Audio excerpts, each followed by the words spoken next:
السلام عليكم. حلقة النهاردة عن المدرب السويسري اللي بيدرب الأهلي المصري مارسيل كولر. مارسيل كولر اتولد سنة 1960 في مدينة زيورخ السويسرية، وفي مسيرته كلاعب كورة كان خط وسط لمدة 24 سنة مع نادي واحد بس هو غرسهوبر زيورخ، وفاز في مسيرته ب7 بطولات سويسرية و5 كؤوس، ولعب 56 مباراة مع المنتخب السويسري وسجل 3 أهداف بس. ما انت هتقولي أرقامه قليلة وما كانش لاعب مكسر الدنيا زي زيدان ولا بويول ولا حتى كولوزا.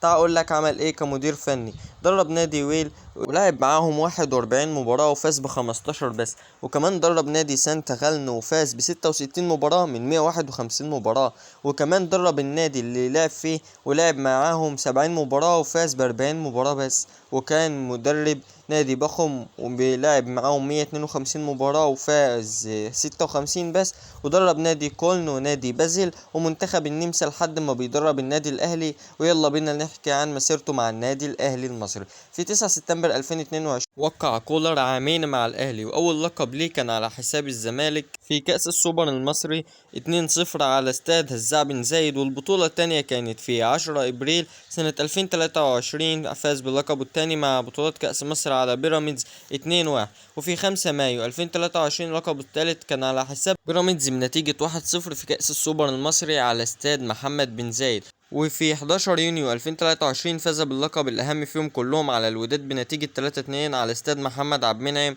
وده يكون اللقب الرابع ليه من مع الأهلي وال11 للأهلي في أفريقيا. وأحب أقول حاجة إن الأهلي بطل أفريقيا قولا وفعلا، وبيحقق الدوري المصري اللي بيكون غايب عن الأهلي لمدة سنتين مع الزمالك، ويرجع للمرة ال43 للأهلي. وأظن أصلا إن النوادي التانية اللي مارسيل كولر دربها ما كانش فيها تيم جيد يعرف يحقق بيه بطولات زي ما حقق مع الأهلي 5 بطولات متتالية. ومعنى الكلام كله إن الأهلي ملوش أي منافس في أي بطولة بالأرقام. الأهلي محقق 11 دوري أبطال أفريقيا، ومعاه الدوري المصري 43 مرة من 60 نسخة، ومعاه 38 لقب لكأس مصر، ومعاه كمان 13 كأس السوبر المصري، ومعاه 15 لقب دوري منطقة القاهرة، ومعاه 7 ألقاب كأس السلطان حسين، ولقب وحيد كأس الجمهورية العربية، وكأس الكؤوس الأفريقية 4 مرات، والكونفدرالية الأفريقية مرة واحدة، وكأس السوبر الأفريقي 8 مرات. ومعنى الكلام إن الأهلي ملوش منافس في أفريقيا، وحقق الخماسية السنة دي